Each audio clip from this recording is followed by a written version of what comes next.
Hello, I wanted to recommend a book that I just finished reading, and it is called Granted.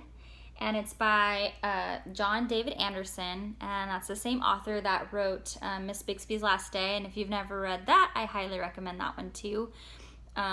This book was such a great blend of humor and feeling, and the main character Ophelia goes through such a wonderful character arc where she's kind of set in her thinking about things at the start of it, and through her experiences in the book learns that there are more important things than always following the rules.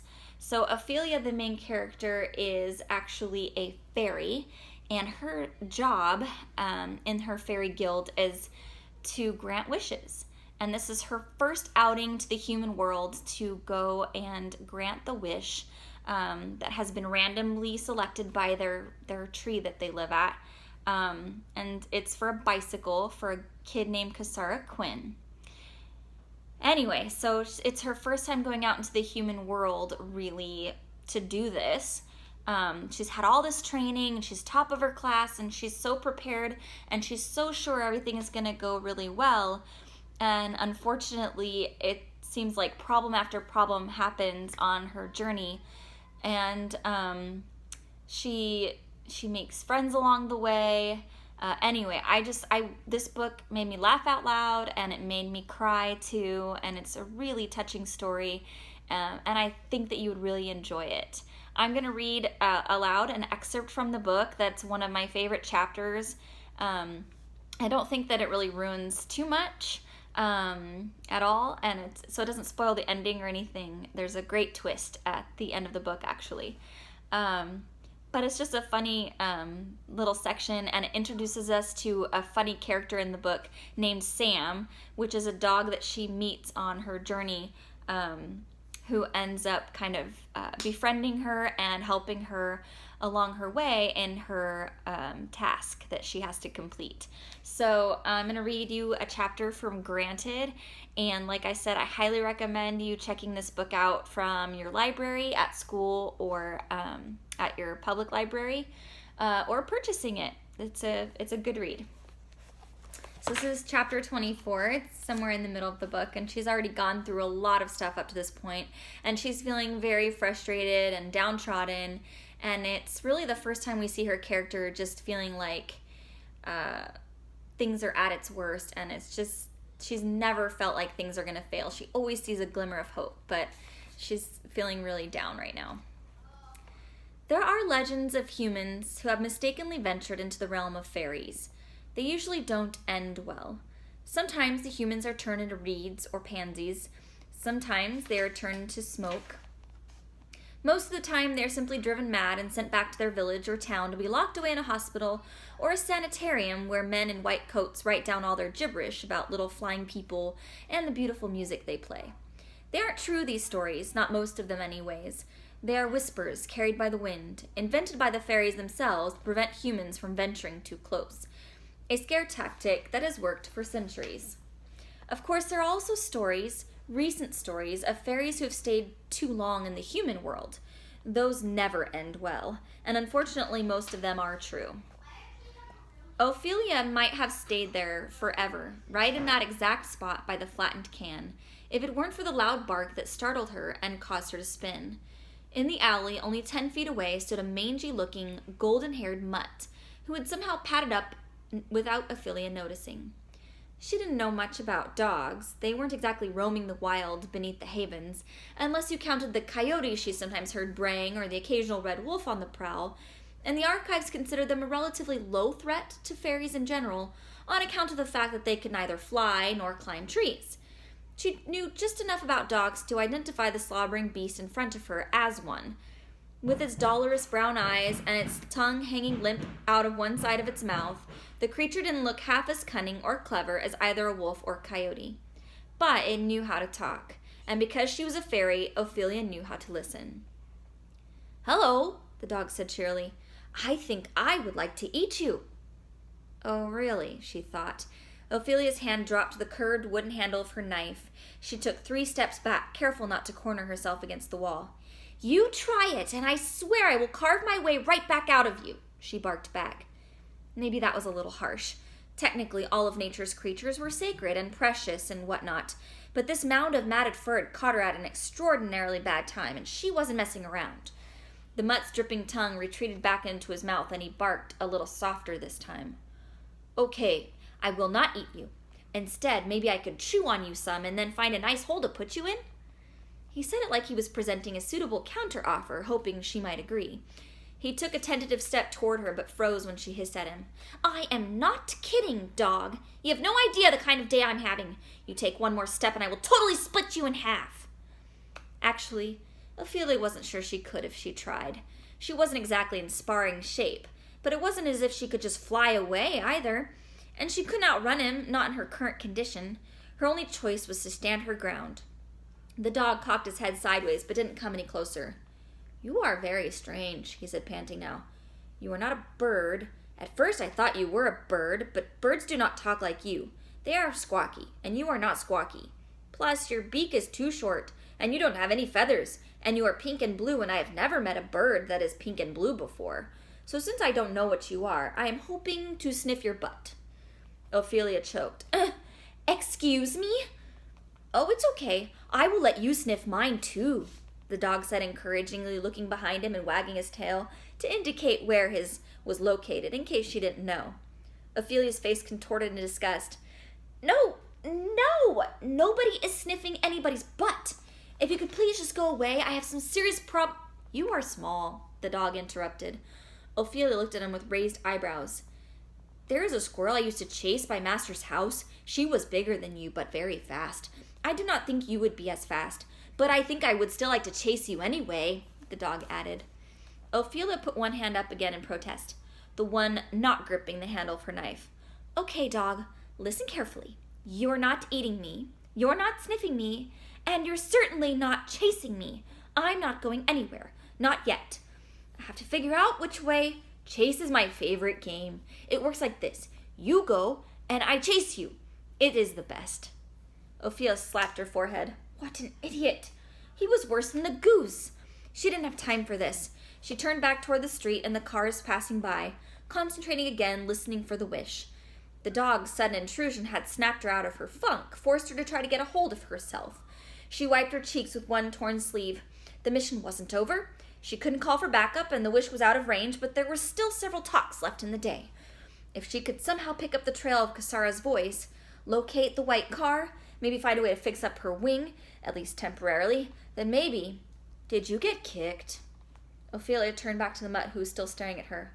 What? No, I didn't get kicked. What makes you think I got kicked? You said you had a terrible day, the dog explained. Ophelia paused to take in this creature a little more closely. She could see some scratches along his ear now and a swollen spot on his side. A mark on his snout looked like it had healed long ago, but it left a firm reminder. Okay, no, I didn't get kicked, she said softly. Just nearly run over. And I've got this. She turned slightly so he could see her busted wing. Oh, you are broken, the dog said. Yeah, I guess so. It's not terrible, but I can't really fly. I don't think so. You are broken. I will lick you. What? Ophelia panicked at the giant, panting beast coming toward her as he came toward her. No, wait! But it was too late. The dog's meaty, sticky tongue rolled out of its mouth like a fat pink carpet. She didn't even have time to draw her knife before she was slimed. A trail of saliva running down the front of her suit, which was already soaked in white foam and blue spritzy stuff. Stop! Cut it out! All right? I don't need your stinking dog spit all over me. The dog scooted back a little, panting, clearly pleased with himself. Don't you feel better? He asked. No, I don't feel better. Now I'm broken and gross. What did you have to eat last? Your breath smells awful. Oh, for breakfast I had on the thing on the side of the road, the dog said thoughtfully. I think it might have been a possum. It was not very good. Ophelia fought down the urge to retch. She did her best to wipe the dog spit from her face. You do not taste very good either, the dog admitted. Sorry to disappoint you, Ophelia snipped. She felt all over disgusting now. She needed to get out of this flight suit. It wasn't doing her any good anyways. She obviously wasn't heading back home anytime soon. She began to undo the buttons, easier since one of them was broken already, and peeled off the slimy, foamy dead thing on the side of the road smelling outer layer, being especially careful pulling it free from around her broken wing. She let the pink suit crumple into a pile at her feet. For a moment she considered burying it, hiding it, but any human who passed by would surely see only a scrap of dirty fabric. Maybe a bird would make it into nesting material. When she was done, she felt a twinge better, like snakes must feel sloughing off an old skin. She touched her hand to the vial nestled above her heart. At least she hadn't lost that. The dog was still panting next to her. He obviously didn't have anywhere pressing to be. "Do you have a name?" he asked. "Or do I just call you broken thing that is not a bird and doesn't play chase and doesn't taste very good?" "My name is Fidgets," she grunted. "Ophelia Delphinium Fidgets. I'm a fairy." "Oh." He didn't seem too impressed. He'd probably never met a fairy before, or even heard of them. "My name is Dog. Stupid Dog. I am a dog." Ophelia squinted at him. "That can't be your name," she said, even though she'd called him pretty much the same thing only moments ago. "Oh no, I have lots of names. You can pick the one you like best. You can call me Useless, or Mangy Mutt, or Worthless Son of a..." Ophelia put both hands up. "Okay, all right, I get it. Lots of names. How about I just call you..." She stopped to think. She was no founder. She'd never had to name anything in her life. She looked around the alley and spotted an empty crate that once held something called Samuel Adams Boston Lager. "How about I just call you Sam?" Sam slapped his tail against the pavement. "Oh, I like that. I like that name very much." "I'm glad. Now listen, Sam, I'd love to stay and talk, but I'm on a very important mission. There's something I've got to try to track down." At the word track, Sam's ears perked. Oh yes, I can help you," he said. "Master says that is the only thing I am good at." Ophelia didn't doubt it. Not the only thing part. He was obviously good at annoying people and licking them when they didn't want it. But the other part. She'd read somewhere that dogs were excellent trackers with a tremendous sense of smell. But that wouldn't help her. You can't sniff out a wish. "Maybe some things, but not this," she said. "Is it a cat?" "No, it's not a cat," Ophelia answered. "Is it a bird?" "It's not a bird either." "Is it a cat?" "What? I just told you it wasn't a cat. It's a wish, okay?" "Oh, a wish. I can track a wish," Sam said emphatically. "Do you even know what a wish is?" Ophelia asked. "No, but it sounds delicious. Can you eat it?" "No, you can't eat it." She supposed you could swallow the nickel if you wanted. Easier than a quarter, at least. Knowing what little she knew of Sam already, she guessed he might try. "Wishes aren't like other things. They don't have smells. You can't eat them or sniff them or lick them. You can only grant them. I lost one, and if I don't find it soon, there could be serious trouble." Sam whimpered. "That's bad," he said. "What's bad?" "Being lost," he answered. Ophelia forced a smile. She was starting to put his story together now. No tags, no collar, abused and then abandoned probably. Or maybe he ran away. If she was Whisper, she might know what to say. If she was a mender, maybe she could take a look at the scratches and bruises and do something to make them better. But she was a granter, and even if dogs could make wishes, which they can't, Sam's wish wouldn't be hers to grant. What little magic she had wasn't meant for him. "I'm sorry, Sam. I'd love to stay and chat," she lied, "but I really have to go." She turned back toward the street, figuring she would head off in the direction she had seen the white car go, hoping to follow the thread of the whisper. It would take forever walking instead of flying, but along the way she might think of something. A way to fix her wing, perhaps, or a way to travel faster. Until then, she could do little more than put one foot in front of the other. There was still time. It wasn't completely hopeless. She still had the dust, still had a canister of spray, provided this one worked, still had her training to rely on, still had that moist, rotten-smelling breath on the back of her neck. Ophelia whirred around, coming nose to snout with the dog. "What are you doing?" she growled. Sam wagged his tail emphatically. "I am following you," he said. "It is like chase, but less fun because you are not going very fast at all." "I know you're following me. Why are you following me?" "Because you are broken and lost, and I licked you, so now we're friends." Ophelia groaned and shook her head. She considered explaining that's not how it worked. You don't just lick people and hope they will like you. In fact, probably just the opposite. We aren't friends, Sam, and I'm a fairy. You're a dog. We have absolutely nothing in common. That wasn't true, of course. As soon as it came out of her mouth, she realized it. In fact, this dog and she probably had more in common than she wanted to admit. They were both obviously on their own. They'd both seen better days. They could both stand to eat something, preferably not lying dead on the side of the road. But the last thing she needed was something else to worry about, something else to distract her from her assignment. And this mutt was obviously a distraction. I am Sam, and you are Ophelia. You are tracking a wish, but you are broken. I am a good tracker. I will help you to track your wish. Uh-oh. Here it comes. The dog dropped to his haunches, his back paws shooting up, desperately trying to reach a spot behind his right ear. As he clawed for it, he growled and moaned at the same time, the same word over and over. Itchy, itchy, itchy, itchy, itchy. Ophelia rolled her eyes. You've got to be kidding me, she whispered to herself. Okay, just bend down, she said. To her surprise, Sam followed orders, his belly hitting the ground, his snout so close to her she could feel the warm air from his nostrils on her face. She circled around his muzzle, careful not to get too near the teeth. She'd never been this close to an animal before, unless you counted the kestrels and warblers who often confused fairies for their own kind and tried to get fresh with them back in the treetops. If Sam suddenly decided that Ophelia would make a good snack or a chew toy, he could easily twist his head and have her in his jaws before she could react. But he lay still as she reached up with both hands, planting them in the thick tufts of blonde fur behind his ears. Oh, yes, scratch, scratch, scratch, itchy, itchy, scratch. His back blade started to thump. I'm getting it all right? Ophelia huffed. She dug in with all 10 fingers as he begged her for a minute more. Then she wiped her hands on the front of her pants, trying to get the dog stink off. There, I scratched your stupid ear. Now will you leave me alone? Oh, I can't leave you alone now, Sam said. Now you are definitely my friend. Oh, Havens, what had she done? Ophelia had friends she wanted to tell him, a bunch of friends. Well, a few of them, at least, waiting for her back at the Haven. She didn't need another. You are my new best friend, and I will help you find your wish, Sam reiterated.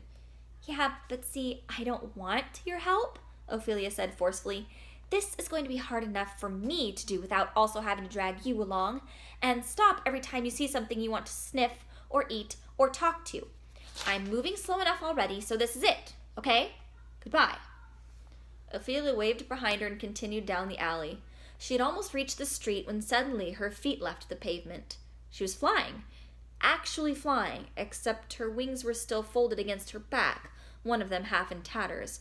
She felt the tug of her uniform pulled taut in the back, the collar nearly choking her, then something wet in her hair and something fuzzy tickling the back of her neck. What are you doing? She screamed. I am carrying you in my mouth, Sam replied through clenched teeth. You're drooling all over me. She could feel it dripping down her back. Put me down. She dropped suddenly. It was only a few inches, but it took her by surprise, and she collapsed to her knees. Sam looked at her with cocoa-colored eyes. Of all the wood-headed, dim-witted creatures I could have possibly run into, she started to say, but she stopped herself. It wasn't just the hurt look on Sam's face that gave her pause, though that was part of it. It was something else. An idea. A way to cover ground faster and maybe avoid being seen, or not be seen as much, at least. It wasn't a great idea, and she was pretty sure the other fairies back at Grant Tower would frown on it, but hairy times called for hairy measures. All right, Sam, do you really want to help me? Ophelia asked. Oh, yes, I do. I really do. Ophelia sighed, still not sure what she was getting into. All right, then, she said. Lie down, and whatever you do not lick me again. So that was just one chapter from this awesome book. Again, it's called Granted by John David Anderson, and I highly recommend you read it. Find a way to get a hold of this book. It's awesome. And it would be a great read aloud if you're a teacher and reading it aloud to your class as well.